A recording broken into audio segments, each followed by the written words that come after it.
வணக்கம். செல்வகுமாரின் மாலை வானிலை ஆய்வறிக்கை. அதிகாரப்பூர்வ வானிலை அறிக்கைக்கு இந்திய வானிலை ஆராய்ச்சித்துறை அறிக்கையை பார்க்கவும். 2026 மார்ச் 8 ஞாயிற்றுக்கிழமை மாலை 4 மணி நிலவர ஆய்வறிக்கை.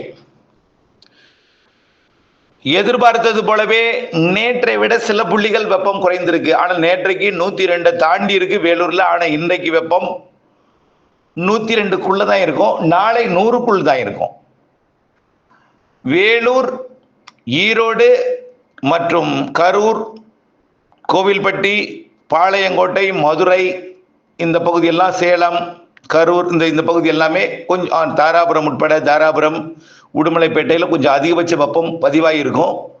நாளை 100 டிகிரிக்கு கீழே குறைஞ்சிரும். 100 டிகிரிக்கு கீழே குறைஞ்சிரும். நாளை 9ஆம் தேதி நாளை ஒரு சில இடங்கள்ல தூறலுக்கே வாய்ப்பு இருக்கு. கொஞ்சம் மேகமூட்டம் வர தொடங்கிடும். நாளைக்கே காற்று சுழற்சி இலங்கை மற்றும் அதனை ஒட்டியுள்ள மன்னார் வளைகுடா, குமரி கடற்பகுதியை வந்தடைந்திருக்குது. அந்த காற்று சுழற்சி தொடர்ந்து மேலும் ஒரு காற்று சுழற்சியும் வந்து கொண்டிருக்கு. ஆக இந்த காற்று சுழற்சி கிழக்கு காற்று நிலநடுக்கோட்டு இந்திய பெருங்கடல் வரைக்கும் நீடிக்குது. நிலநடுக்கோட்டு இலங்கையோட தென்கிழக்கு புறம் வரைக்குமே நீடிக்குது. இந்த காற்று சுழற்சி கிழக்கு காற்றை கொண்டு வந்து 10ஆம் தேதியிலிருந்து ஏற்ற போகிறது. செவ்வாய்க்கிழமை முதல் தூறல் நனைக்கும் மழைப்பொழிவு சாதகம் தெரிகிறது. திருவள்ளூர்ல இருந்து தூறல் நனைக்கும் மழை இருக்கும். நாளைக்கே ஒரு சில இடத்துல தூறலாம். நாளைக்கே கொஞ்சம் மேகமூட்டம்லாம் வந்துடும். நாளையே கொஞ்சம் வெப்பம் குறைஞ்சிரும். இது வரைக்கும் 100 டிகிரியை தாண்டியது வேலூர், ஈரோடெல்லாம் நாளைக்கெல்லாம் 100 டிகிரிக்குள்ள தான் இருக்கும்.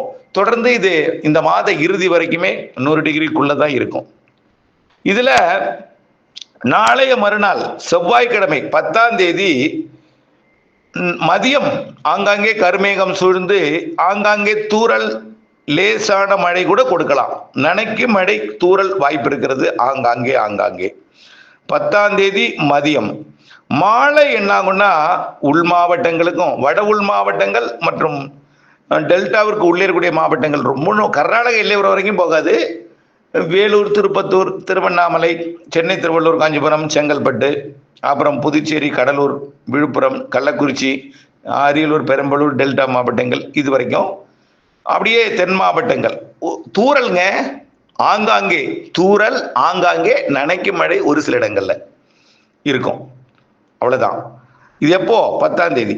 சரி, 11ஆம் தேதி புதன்கிழமை கொஞ்சம் கூடுதல் பரப்புல மேற்கு தொடர்ச்சி மலை வரைக்கும் கிடைக்கும். தென்கடலோரமும் உண்டு.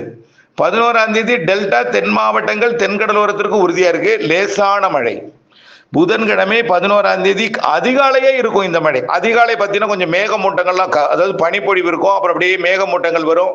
மேகமூட்டம் விலகி அப்படியே கருமேகங்கள் ஆங்காங்கே சூழ்ந்து காலையிலேயே மழை வாய்ப்பு இருக்கு. 11ஆம் தேதி புதன்கிழமை ஒரு சில இடங்கள்ல நனைக்கும் மழை, லேசான மழை. ஒதுக்கி ஆங்காங்கே, எல்லோருக்கும் சொல்லல, உங்களுக்கு பெய்யலாம், அது தூறல் இல்லாம கூட போகலாம். அருகிலே எங்காவது இருக்கும், விசாரித்தால் தெரியும். அது உங்களுக்கு கூட கொடுக்கலாம், உங்களுக்கு அறுவடை பண்ணிக்கிறதுல நினைக்கலாம். இப்படித்தான் இருக்கும். ஆனால் கடலூருக்கு தெற்கே, சேலத்துக்கு தெற்கே, கோயம்புத்தூர், ஈரோடுக்கு தெற்கே இந்த தென் மாவட்டங்கள் குமரிமுனை வரைக்கும் ஆங்காங்கே இருக்கும். லேசான மழை கூட இருக்கும், ஆங்காங்கே இருக்கும். கொஞ்சம் கூடுதல் பரப்புல இருக்கும். ஆனால் ஒதுக்கி ஆங்காங்கே லேசான மழை, நனைக்கும் மழை. இதான், பெருமழையெல்லாம் இல்லை. வரக்கூடிய புதன்கிழமை 11ஆம் தேதி காலை, மதியம், மாலையில கொஞ்சம் தென் மாவட்ட மேற்கு தொடர்ச்சி மலையில கொஞ்சம் கூடுதல் பரப்புல இருக்கும். தென் கடலோரத்திலையும் இருக்கும். ராதாபுரம், தூத்துக்குடி, கன்னியாகுமரி, திருநெல்வேலி, தென்காசி திருநெல்வேலியோட மேற்கு தொடர்ச்சி மலை, விருதுநகர் மாவட்டம், ராமநாதபுரம் இதெல்லாமே இருக்கும் 11ஆம் தேதி. நள்ளிரவு 12ஆம் தேதி அதிகாலையில தென்கடலோரத்துக்கு அந்த காற்று சுழற்சி வர இருக்கு. குமரி கடல், மன்னார் வளைகுடா பகுதிக்கு வந்து தென்கடலோரத்திற்கு நல்ல மழைப்பொழிவை கூட கொடுக்கலாம். ராமநாதபுரம், தூத்துக்குடி, திருநெல்வேலி, தென்காசி மாவட்டத்திற்கும் கன்னியாகுமரிக்கும் ஆங்காங்கே ஒரு சில இடங்கள்ல லேசானது முதல் மிதமான மழைப்பொழிவை 11ஆம் தேதி நள்ளிரவு 12ஆம் தேதி கொடுக்கலாம். நம்ம சொல்லியிருக்கிறது என்ன தெரியுமா? நேற்றுக்கு அறிக்கையில் கூட 10, 11, 12 மழை வாய்ப்பு எங்கெங்கேன்னு போட்டிருந்தோம். அதுதான் இது. இன்னைக்கு சொல்லலை, ரொம்ப நாள் ஆச்சு இது சொல்லி. நாம சொல்லி நீண்ட காலம் ஆகிறது. அடுத்த சிஸ்டம், இந்த மழைப்பொழிவு இப்படி 12ஆம் தேதி வரைக்கும் தான். அடுத்த சிஸ்டம் நம்ம சொன்னது 15லேருந்து 20 வரைக்கும் சொல்லியிருக்கிறோம். அது நீண்ட கால அறிக்கையிலே சொல்லியிருக்கிறோம். அந்த சிஸ்டம் 17, 18, 19, 20 இந்த தேதிகளில் மிதமானது முதல் சற்று கனமழை பொழிவு கூட கொடுக்கலாம். கண்டிப்பாக வடகடலோரம் வடபுல் பகுதிகளுக்கு மிதமானது முதல் சற்று கனமழை உறுதியாகவே தெரிகிறது. மிதமானது முதல் சற்று கனமழை ஒரு சில இடங்கள்ல தான் தெரியும். ஒதுக்கி தான், எல்லாருக்கும் பரவலாக கிடையாது. ஏதோ வலிமையான பெரிய நிகழ்வெல்லாம் கிடையாது. அதாவது மழையை பரவலாக கொடுக்கும், ஒதுக்கி இருக்கும். அதாவது வழக்கமாக இந்த கோடையில் பெய்கிற மழையை விட கொஞ்சம் கூடுதல் வாய்ப்பு இருக்கு. இந்த மாதம் 18ஆம் தேதி 19, 17, 18, 19, 20, 18, 19 கண்டிப்பாக நல்ல மழை இருக்கு. அனைத்து மாவட்டங்களுக்குமே தெரியுது. குறிப்பாக வடகடலோரம் ஆந்திரா, கர்நாடகா எல்லையோரம், தெற்கு ஆந்திரா, தெற்கு கர்நாடகா, ஆந்திரா, கர்நாடகா, ஒடிசா, மேற்கு வங்கம் வரைக்கும் கூட இருக்கும். உள்ள தெலுங்கானா வரைக்கும் கூட மழைக்கு வாய்ப்பு இருக்கு. ஏன்னா இது எதுக்கு அதெல்லாம் சொல்றேன்னா, தமிழ்நாட்டின் ஊடாக நுழையக்கூடிய கிழக்கு காற்று வட இந்திய நிலப்பகுதிகளில் நிலவக்கூடிய காற்றழுத்த தாழ்வு பகுதியை நோக்கி இந்த காற்று பயணிக்கிற காரணத்தினால இரு காற்று இணைவு தென் மாநிலங்கள் முழுவதுமே ஏற்படும். வட மாநிலங்களில் கூட ஆங்காங்கே மழை இருக்கும்.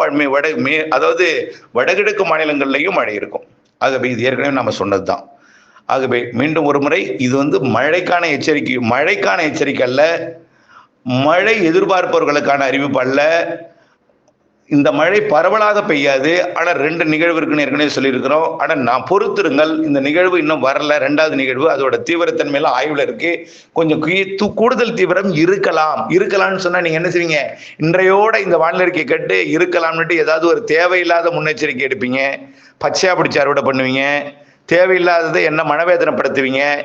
நல்லா புரிஞ்சுங்க, இது யாரை சொல்றாங்கிறது தெரியும். இந்த மாதிரி வேலையை வச்சுக்காதீங்க. எனக்கு ரொம்ப ரொம்ப கஷ்டமா இருக்கு, தெரியுதுங்களா?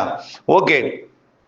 ஆகவே ஒதுக்கி ஆங்காங்கே தூறல் நனைக்கும் மழை 10, 11, 12 தெற்கே வடகடலோரம் முதல்ல இருக்கும். 10ஆம் தேதி 11 தெற்கே இருக்கும். 12ஆம் தேதி தென்கோடி, தென் மாவட்ட மேற்கு தொடர்ச்சி மலை. அடுத்தது 17, 18, 19, 20 பெரும்பாலான மாவட்டங்கள் இருக்கும். கண்டிப்பாக ஆந்திர, கர்நாடக எல்லையோரம், வடகடலோரம், டெல்டா இது எல்லாமே இருக்கும். தென் மாவட்டங்களுக்கு இருக்கும். கேரளாவுக்கும் கர்நாடகாவும் இருக்கும். ஒதுக்கி ஆங்காங்கே என்பதை புரிஞ்சுங்க. அதே போல மாத இறுதியிலையும் ஒரு நிகழ்வு இருக்கு. அதுவும் கொஞ்சம் தென் மாநிலங்கள் முழுவதுமே ஆங்காங்கே பெய்வதற்கு வாய்ப்பு இருக்கு. ஏப்ரல், மே வெயிலும் இருக்கும், மழையும் இருக்கும். மாதத்திற்கு ஒரு நிகழ்வு இருக்கு. ஒரு நிகழ்வால் 3, 4 நாட்களுக்கு மழை வாய்ப்பு இருக்கு. ஏப்ரல்ல கண்டிப்பா வெயில் 104 டிகிரி வரைக்கும் போனாலும் அது ஒரு சில இடங்கள்ல 104க்கு போகும்.